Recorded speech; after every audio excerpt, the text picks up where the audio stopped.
నమస్తే అండి. నా పేరు డాక్టర్ బి సుబ్బారావు, నేత్ర వైద్య నిపుణుడిని. SK super speciality laser eye hospital, Nakkal road 5వ line, Suryaraopeta, Vijayawada. Doctor B Subbarao eye institute. Phone number 9441364655. మీకు ఇంతకుముందు అనేక రకాల కంటి జబ్బుల గురించి విషయాలన్నీ కూడా మన YouTube doctor B Subbarao eye institute అనే యూట్యూబ్లో ఇచ్చాను.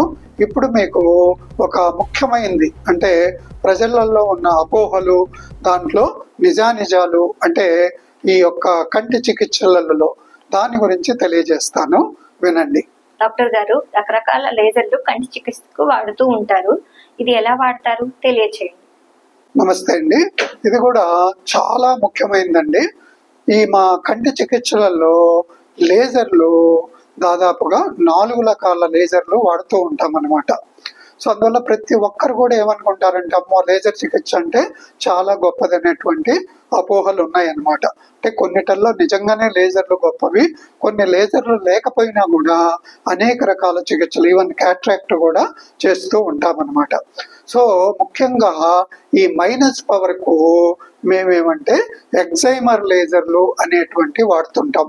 అంటే ముఖ్యంగా ఏమేమి పిఆర్కే అని, లాసిక్ అని, తర్వాత స్మైల్ అని టెక్నిక్లో ఈ ఎగ్జైమర్తో పాటే ఫెమటో సెకండ్ లేజర్ అనేటువంటిది కూడా వాడుతూ ఉంటారనమాట.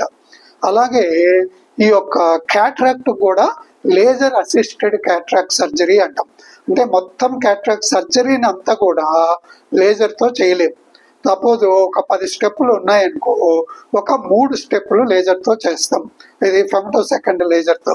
అంటే ముందు కోత కోయడము, తర్వాత శుక్లం పైన ఒక పొర ఉంటుంది, యాంటీరియర్ క్యాప్సూల్ అంటాం, దాన్ని తీసేయడము, ఆ శుక్లాన్ని 4, 8, 12 భాగాలుగా కట్ చేయడం అనమాట. అంతవరకు లేజర్ వాడతాం అనమాట. ఆ తర్వాత మళ్ళా అదంతా ఆపరేషన్ చేయాలి అంటే ఫ్యాకో ఎమల్సిఫికేషన్ అనే దాంతో చేస్తూ ఉంటాం. సాధారణంగా క్యాట్రాక్ట్ ఆపరేషను ఫ్యాకో ఎమల్సిఫికేషన్తోనే 100కి 95 వంతులు చేస్తూ ఉంటామన్నమాట. దీన్నే అపోహలో ఏమంటే క్యాట్రాక్ట్ ఆపరేషన్ లేజర్తో చేస్తున్నారు అనుకుంటారు, కానీ ఇది లేజర్ కాదన్నమాట. ఫ్యాకో అంటే ఒక అల్ట్రాసౌండ్ మిషన్ అన్నమాట. దీనిలో కొన్ని వేవ్స్ పంపించి ఆ వేవ్స్ ద్వారా ఈ యొక్క శుక్లాన్ని ముక్కలు ముక్కలుగా చేసి అప్పుడు దాన్ని పీల్ చేస్తామన్నమాట. అది ఫ్యాకో ఆపరేషన్ అంటే. సో అలాగే ఈ కంటి రెటీనాకు ఆపరేషన్కు, రెటీనా చికిత్సలో కూడా మేము 4-5 రకాల లేజర్లు వాడుతుంటాం. ఏది బ్లూ లేజర్ అని, గ్రీన్ లేజర్ అని, తర్వాత ఎల్లో లేజర్ అని, రెడ్ లేజర్ అని, ఇన్ఫ్రారెడ్ లేజర్ అని వాడుతుంటాం. సో ఈ అన్నిటికన్నా 4 లేజర్లలో చాలా ముఖ్యమైనది ఏమంటే ఇన్ఫ్రారెడ్ డయోడ్ లేజర్ అంటాం. అంటే అన్నిటికన్నా వేవ్ లెంత్ ఎక్కువ ఉన్నది ఈ ఇన్ఫ్రారెడ్ డయోడ్ లేజర్. మేము మా హాస్పిటల్లో విజయవాడలో గత 31 సంవత్సరంల నుంచి ఈ యొక్క ఇన్ఫ్రారెడ్ లేజర్ను వాడుతున్నాం అనమాట. అంటే రెటీనాకు సంబంధించిన అనేక జబ్బులకు, ఆల్మోస్ట్ అన్ని జబ్బులకు కూడా ఈ యొక్క లేజర్తో చికిత్స చేస్తున్నాం. అంటే కంటి లోపల మిగతా వాళ్ళంటే లేజర్తో చేయకుండా కంటి లోపల ఇంజక్షన్లు వేస్తారు. అటువంటి ఇంజక్షన్లు ఏమి వేయకుండా మేము ఈ లేజర్తోనే ట్రీట్మెంట్ అనేది అందజేస్తున్నాం. ఇంకొక లేజర్ని ఏమంటామంటే దీన్ని యాగు లేజరు అంటామన్నమాట. సో దీన్ని ఏం చేస్తామంటే నీటి కాసులలోనూ, అలాగే శుక్లం ఆపరేషన్ అయిపోయిన తర్వాత వచ్చే పొర ఉంటుంది, ఆ పొరను కరిగేయడంలోనూ ఎక్కువగా వాడుతుంటాం. సో అందువల్ల ఈ 4 రకాల లేజర్లను మనము కంటి చికిత్సలో వాడుతూ ఉంటాం అన్నమాట. డాక్టర్ గారు, మెల్లకన్ను ఉంటే చాలా అదృష్టం అంటూ ఉంటారు. ఇది నిజమా అపోహ? సో ఇది కూడా చాలా ఇదండి. చాలా మంది పూర్వం ఏమంటే మెల్లకన్ను ఉంటే అదృష్టం అనేవాళ్ళు.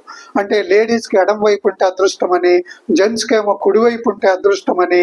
ఇదంతా కూడా అపోహ. మెల్లకన్ను ఉంటే రకరకాల జబ్బుల వల్ల మెల్లకన్ను వస్తుంది.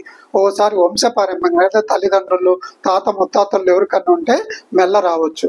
మెల్ల ఉంటే వానికి ఉద్యోగం ఇవ్వరు. బయట ప్రతి చోట కూడా వీన్ని అంటే కొద్దిగా లో గ్రేడ్గా చూస్తారు. అంటే కాస్మెటిక్ ప్రాబ్లం అంటారు. ఓసారి కంటి లోపల చూపు కేంద్రం దెబ్బతిన్నా ఆ కన్ను మెల్ల అయిపోతుంది అనమాట. అలాగే చూపు తగ్గిపోయినా కూడా మెల్ల ఉంటుంది. అలాగే ఒక కంట్లో పవర్ ఎక్కువ ఉండి ఇంకొక కంట్లో పవర్ తక్కువ ఉన్నా కూడా మెల్ల కన్ను వచ్చేటువంటి అవకాశం ఉంది. ఒక్కోసారి కంటి దెబ్బ తగిలితే కూడా మెల్ల వస్తుందని, దాన్ని సెకండరీ స్క్వింట్ అంటాం. అలాగే శుక్లం బాగా ముదిరిపోయి ఓవర్ అయిపోయి ఇంకా ఏమాత్రం లోపల రేస్ వెళ్ళకపోతే అప్పుడు కూడా టెంపరీగా మెల్ల వస్తుంది, దాన్ని కూడా సెకండరీ స్క్వింట్ అంటాం. సో అందువల్ల అలాగే పెరాలసిస్ వచ్చినా కూడా మెల్ల కన్ను వస్తుంది అనమాట, ఇది కంటి కండరాలకు. అలాగే ఈ నర్వ్ డెఫిషియన్సీ అంటాం, అప్పుడు కూడా వస్తుంది. సో అందువల్ల మెల్ల కన్ను ఉంటే అదృష్టమేం కాదు, ఇంకా దురదృష్టమే. అందువల్ల ఈ అపోహను వీడి మెల్ల కన్ను ఏమాత్రం ఉన్నా, ఓసారి పుట్టుకతోనే మెల్ల కన్ను ఉంటుంది, సో వెంటనే తెచ్చి పరీక్ష చేయించి దానికి సంబంధించిన చికిత్స చేయించుకుంటే చాలా మంచిది. డాక్టర్ గారు, చాలా మందిలో పుట్టుకతోనే అనేక రకాల జబ్బులు వస్తూ ఉంటాయి. చాలా మంది మేనరికము వంశపార్యపరంగా వస్తాయి అంటూ ఉంటారు, ఇది ఎంతవరకు నిజం? సో ఇది కూడా చాలా ముఖ్యమైందండి. పూర్వము చాలా వరకు కూడా మేనరికాలు చేసుకుంటూ ఉండేవాళ్ళు. సో అప్పుడు వాళ్ళ యొక్క పరిస్థితులు కానీ ఆరోగ్య పరిస్థితులు కానీ ఈ వాతావరణ పరిస్థితులు కానీ ఇవన్నీ ఉండడం వల్ల చాలా తక్కువ మందిలోనే జబ్బులు వచ్చేవి. ఇప్పుడేమంటే చాలా మేనరికాలు చేసుకునే వాళ్ళ, సపోజ్ ఒక జబ్బు ఉంది అనుకున్నాం రేచీకటి, 10,000 మందిలో ఒకరికి వస్తే మేనరికాలు చేసే వాళ్ళల్లో 10,000లో 10-20 మందికి వచ్చే అవకాశం ఉంటుంది అనమాట. అలాగే మెల్ల కూడా అనమాట. సో వీళ్ళకి ఎక్కువగా వచ్చేటువంటి అవకాశం ఉంటుంది. అలాగే హెరిడో మ్యాక్యులార్ డీజనరేషన్ అంటాం, అంటే రెటీనా చూపు కేంద్రం కూడా దెబ్బతినిపోయేటువంటి జబ్బులు అనమాట. ఇవి కూడా వీళ్ళల్లో ఎక్కువగా వస్తూ ఉంటాయి. అలాగే కంటి లోపల నరము దెబ్బతినే కండిషన్, ఈవెన్ కన్ను కూడా చిన్నగా పుడుతుంది అనమాట. అసలు మైక్రో కార్నియా అంటాం, ఒకసారి కన్నే కూడా ఉండదన్నమాట. సో ఎనాఫ్థాల్మియా అంటాం. సో ఇటువంటి, అలాగే పుట్టుకతోనే గ్లకోమా అంటాం, కంజెనిటల్ గ్లకోమా అంటాం, అలాగే పుట్టుకతోనే క్యాట్రాక్ట్ అంటాం. సో ఇటువంటి జబ్బులు అన్నీ కూడా ఇట్లా మేనరికాలు అటువంటి చేసుకునే వాళ్ళల్లో, దగ్గర సంబంధికులు చేసుకునే వాళ్ళల్లో ఎక్కువగా వచ్చే అవకాశం ఉందన్నమాట. అలాగే కొంతమంది నెలలు తక్కువకుండా పుడతారనమాట, వీళ్ళను రెటినోపతి ఆఫ్ ప్రెమెచ్యూరిటీ అంటాం. అంటే రెటీనా కూడా డెవలప్ కాదనమాట తొందరగా పుడితే, వాళ్ళకు కూడా కళ్ళు పోయేటువంటి అవకాశం ఉంది. అందువల్ల పుట్టిన వెంటనే మనం కళ్ళు చెకప్ చేయాలి, మెల్ల ఉందా లేక ఇటువంటి జబ్బులు ఉన్నాయా అని. వాళ్ళకు అవసరమైతే లేజర్ ఇచ్చి రెటినోపతి ఆఫ్ ప్రెమెచ్యూరిటీలో వాళ్ళకు చూపు కాపాడుకోవచ్చును. అందువల్ల ఈ యొక్క మెల్ల అదృష్టం కాదని చెప్పాము. అలాగే ఈ యొక్క మేనరికాలు చేసుకుంటే ఎక్కువ జబ్బులు వస్తాయి అనేది కూడా అపోహ ఏమాత్రం కాదు, చాలా వరకు నిజం అనమాట. అందువల్ల చాలా వరకు కూడా మేనరికాలు తగ్గించుకుంటేనే మంచిది అన్నమాట. డాక్టర్ గారు, చుట్టా, బీడి, సిగరెట్, మద్యం తాగటం వల్ల కంటికి ఏమైనా ప్రమాదం ఉందా తెలియచేయండి. ఇది కూడా చాలా ముఖ్యమైన ప్రశ్న అన్నమాట.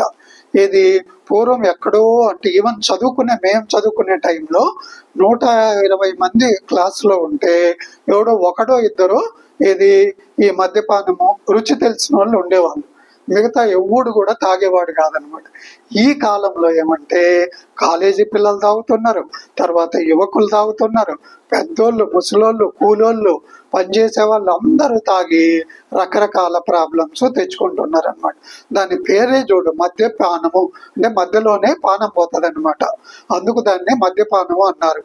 తర్వాత ఇంగ్లీష్లో చూస్తే ఆల్కహాల్ అంటారు అనమాట. అంటే తాగినోళ్ళు ప్రతి ఒక్కడు కూడా కలహాలు, అంటే ఇంట్లో పోయి తాగొచ్చి భార్యతో కొట్లాట, పిల్లలతో కొట్లాట, ఫ్రెండ్స్తో కొట్లాట, ఇట్లా, అందుకే దాని పేరు కలహాలు అన్నారనమాట. సో అందువల్ల శరీరంలోనే కాకుండా ఈవెన్ ప్రతి అవయవం కూడా దెబ్బతింటది అనమాట ఈ మద్యపానము వీటి వల్ల అనమాట. సో అందువల్ల కంటిలో ఏమవుతుందంటే ఒక్కోసారి నరమే ఎండిపోతుంది, దాన్ని ఆల్కహాలిక్ ఆప్టిక్ అట్రఫీ అంటాం. అలాగే చూపు కేంద్రం దెబ్బతినిపోతుంది, దాన్ని మ్యాక్యులార్ డీజనరేషన్ అంటాం. అలాగే ఒక్కోసారి ఈ గ్లకోమా అంటాం, తాగి రక్తనాళాలు ఇదైపోయి సన్నబడిపోయి నరం ఎండిపోయి ఆ ప్రెషర్ పెరిగిపోయి వీళ్ళకు నిద్ర కూడా సరిగా ఉండదు, తాగితే కానీ నిద్ర రాదనమాట. తాగలేనప్పుడు కంటి మీద ప్రెషర్ పెరిగిపోయి అట్లా గ్లకోమా వచ్చేటువంటి, ఆ గ్లకోమా అంటే తెలియకుండానే చూపోయేటువంటి జబ్బు అనమాట. ఏది ఈ గ్లకోమా జబ్బు. మళ్ళీ వంశపారంపర్యంగా కూడా 100కి 40 మందిలో వస్తూ ఉంటది. దాని పేరే థీఫ్ ఆఫ్ విజన్ అంటాం అనమాట. సో అందువల్ల ప్రతి ఒక్క 40 సంవత్సరాల పైబడిన ప్రతి ఒక్కరు కూడా ఈ గ్లకోమా చికిత్స పరీక్ష చేయించుకోవాలి. తర్వాత ఇప్పుడేమంటే గ్లకోమాకు చాలా వరకు మందులతో నయం చేస్తున్నాము. మందులు కుదరకపోతే లేజర్ ట్రీట్మెంట్ ఇస్తాము, ట్రెబెక్యులోప్లాస్టీ అంటాము. అప్పుడు కూడా కుదరకపోతే ట్రెబెక్యులెక్టమీ అనేటువంటి ఆపరేషన్ చేస్తున్నాం అన్నట్టు. అందువల్ల ఈ గ్లకోమా కూడా ఇటువంటి వాళ్ళల్లో ఎక్కువగా ఉంటది. అలాగే ఇప్పుడు కొంతమంది మద్యం తాగనోళ్ళు ఏం చేస్తారంటే చుట్ట, బీడి, సిగరెట్, తర్వాత కైని ఇటువంటి వాడుతుంది. ఇవి ఇంకా డేంజరస్ అనమాట. ఒక జర్దాకిల్లి ఈజ్ ఈక్వల్ టు ఒక 100 సిగరెట్లతో సమానం. మామూలోడు జర్దాకిల్లి ఊరికే నోట్లో అలా వేసుకున్నా కూడా పడిపోతాడు అనమాట. సో వీళ్ళకేమంటే శుక్లాలు కూడా, అంటే ఈవెన్ సారాయి తాగే వాళ్ళకు కూడా 10 సంవత్సరాల ముందే వస్తాయి. అలాగే ఈ జబ్బులన్నీ కూడా ఏజ్ కూడా అనమాట 10-20 సంవత్సరాల ముందే వీళ్ళు చనిపోతారు. ఈవెన్ స్ట్రోక్ అటాక్స్ కూడా, గుండెపోటు, ఇవన్నీ కూడా వీళ్ళకు ఎక్కువగా వస్తుంటాయి. అలాగే కళ్ళు తిరగడం, వర్టైగో అంటాం. ఇటువంటి తాగే వాళ్ళు మొన్న కూడా 2 వచ్చారు, యంగ్ పీపులే, 31 అని అడిగితే హిస్టరీ అడిగితే వాడు చెప్తున్నాడు సారాయి తాగుతానండి, అలాగే రోజు 10 వేసుకుంటాడంట జర్దాకిల్లులు, రోజుకు 10. అట్లా 15 ఏళ్ల నుంచి వాడుతున్నాడు అనమాట. సో అందువల్ల ఇటువంటి ఎప్పుడు కూడా వాడకూడదు. సో ఇటువంటి వాడితే క్యాన్సర్ కూడా వచ్చేస్తుంది అనమాట. అనేక రకాలైనటువంటి ఈవెన్ డబ్బులు పోతాయి, ఆరోగ్యం పోతాయి. ఇంకోటి ఆపరేషన్ చేస్తే ఏదన్నా, ఈవెన్ మేము కంటి ఆపరేషన్ చేసేటప్పుడు కూడా మామూలుగా 2-3 cc ఇస్తే మత్తు వచ్చేది, వీళ్ళకు 8 cc ఇచ్చినా కూడా మత్తు కూడా సరిగా ఎక్కదనమాట. అలాగే రికవరీ టైం కూడా మామూలునికి 15 రోజులు పడితే వీనికి 1.5 పడుతుంది అనమాట. తర్వాత కళ్ళు కూడా ఎర్రగా ఉంటాయి. అందుకని ఎప్పుడన్నా మనం పూర్వం అని వాళ్ళు చూడు సామెత, ఎక్కడన్నా కళ్ళు ఎరుగుంటే ఏమైనా నువ్వు సారాయి తాగుతుంటావు అందుకే కళ్ళు ఎర్రగా ఉన్నాయని అపోహ అనమాట ఇది. సో అందువల్ల అది నిజం, అపోహ కాదు, నిజమే అనమాట. ఈ తాగే వాళ్ళందరికీ కూడా చాలా రకాలైనటువంటి ప్రాబ్లమ్స్ ఉంటాయి. అందువల్ల మా యొక్క రిక్వెస్ట్ ఏమంటే ప్రతి ఒక్కరికి ఈ వీడియో చూసే వాళ్ళకు మీరు సారాయి తాగొద్దు, జర్దాకిల్లి వాడొద్దు, తర్వాత స్మోకింగ్ చేయొద్దు, డ్రింకింగ్ చేయొద్దు. సో ఇటువంటి అన్ని చేయకపోతేనే మీ యొక్క ఆరోగ్యము బాగుంటుంది.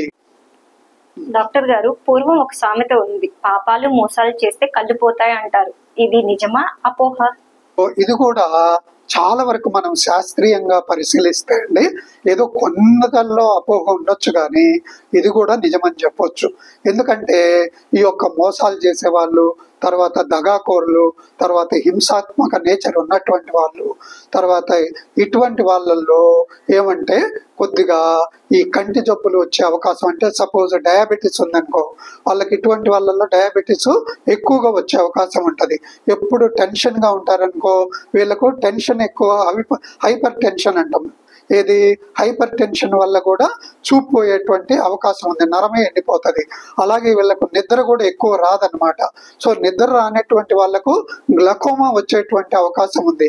ఇప్పుడంటే కొంతవరకు చికిత్స ఉంది కానీ పూర్వం గ్లకోమాకు, ఈ డయాబెటిక్ రెటినోపతి, ఇటువంటి వాళ్ళకు రక్తం చిట్లిపోతే ఏది చికిత్సలని లేవన్నమాట. సో వాళ్ళకు ఇక తప్పనిసరిగా కళ్ళు పోయేటి. ఈవెన్ గ్లకోమాలు ఇప్పటికి కూడా ఎంతో మందికి కళ్ళు చూపోయేటువంటి అవకాశం ఉంది. అలాగే ఇటువంటి వాళ్ళల్లో యాక్సిడెంట్లు కూడా ఎక్కువగా అవుతూ ఉంటాయి. అలాగే కొంతమంది ఈ యొక్క వ్యభిచారం అవన్నీ చేస్తుంటారు. ఇటువంటి వాళ్ళంటే పాపాలు గీపాలు అంటుంటారే, వీళ్ళకు కూడా అనేక రకాలైనటువంటి, పూర్వం చెప్తుంటారు ఎయిడ్స్ అని, అలాగే సెక్సువల్ ఇండ్యూస్డ్ డిసీజెస్ అని, ఇటువంటి వాటిల్లో కూడా అనేక రకాలుగా కళ్ళు దెబ్బతినిపోయి చూపు పోయే అవకాశం ఉందన్నమాట. సో అందువల్ల మన పూర్వీకులు చెప్పినటువంటిది ఇవన్నీ చేస్తే కళ్ళు పోతాయి అనేటువంటిది అపోహ కాదు, చాలా కేసులలో నిజము అని మనము చెప్పవచ్చు అన్నమాట. సో అందువల్ల ఈ యొక్క టాపిక్ అపోహలు, నిజానిజాలన్నీ ఇవన్నీ మీరు తెలుసుకుంటారని ఆశిస్తూ ఈ యొక్క వీడియోలన్నీ చూడండి. తర్వాత మీకు ఏమాత్రం కంటి అవసరం ఉన్నా, ఈవెన్ ఎక్కడ చేయలేకపోయినా కూడా మనం చేస్తాము. పూర్వంలాగా కాదు. ఇప్పుడు మంచి డాక్టర్ తెరవాలి అంటే మీకు అదృష్టం ఉండాలి. ఒక చిన్న ఉదాహరణ చెప్తాను. మొన్న ఒక కూలి వచ్చాడనమాట. ఇది కంటి మీద ఒక చిన్న నీటి తిత్తి లాంటిది ఉంది. సో నా దగ్గరికి వచ్చి సార్ నేను కూలీ అంటే సో ఇమీడియట్గా ఓ నీడిల్తో దాన్ని తీసేసి ఒక 800 వేసాం, కట్టుకట్టి మందులు ఇచ్చి అన్నీ కూడా. తర్వాత నెక్స్ట్ డే వచ్చినప్పుడు చెప్తున్నాడు అనమాట, సార్ నేను ఒక ఆప్టికల్ షాప్కి వెళ్ళాను, వాళ్ళు 20,000 అవుతుంది, ఒక కార్పొరేట్ హాస్పిటల్కు పంపిస్తానన్నారు. నాకు ఇవన్నీ తెలియని కూడా తెలియదు, అడగను కూడా అడగలేదు అనమాట. సో అదే చెప్తున్నారు, సార్ అదృష్టం ఉండబట్టి మేము మీ దగ్గరికి వచ్చాము, 20,000 అయ్యేది 800లో చేశారు. సో అందువల్ల ఈ అదృష్టం ఉంటేనే మంచి డాక్టర్ దొరుకుతారనేది అది కూడా అపోహ కాదు, ఇది ఎంతో ఎంతో నిజము. సో అందువల్ల మీరు ఈ యొక్క మన హాస్పిటల్ యొక్క సర్వీస్ను ఉపయోగించుకుంటారని ఆశిస్తున్నాను. మా హాస్పిటల్ పేరు SK super speciality laser eye hospital, Nakkal road, 5వ లైను, సూర్యారావుపేట, విజయవాడ. మా ఫోన్ నెంబర్ ఏమో 9441364655. మీరు ఎప్పుడైనా రావచ్చు. ఉదయం 9 నుంచి రాత్రి 9 వరకు పనిచేస్తుంటాము. మీకు ఎక్కడ తిరిగినా కూడా, ఎన్ని చోట్ల తిరిగినా కానటువంటి జబ్బులను కూడా ఎంతో మందికి మనం నయం చేశాము. కాబట్టి మీరు అంటే కొంతమంది అది కూడా చెప్తుంటారు, మీరు ఎక్కడికి వెళ్ళొద్దు ట్రీట్మెంట్ లేదని. అటువంటి కేసులను కూడా ఎన్నో మనం చేశాము. కాబట్టి సర్వీస్లన్నీ వాడుకుంటారని ఆశిస్తూ మీ కంటి డాక్టర్ డాక్టర్ సుబ్బారావు. నమస్తే అండి. మా వీడియో కనుక మీకు నచ్చినట్లయితే లైక్ చేయండి, షేర్ చేయండి. మరిన్ని ఇంట్రెస్టింగ్ వీడియోస్ కోసం సబ్స్క్రైబ్ చేయండి. అంతేకాదండి, పక్కనే ఉన్న బెల్ ను క్లిక్ చేయండి.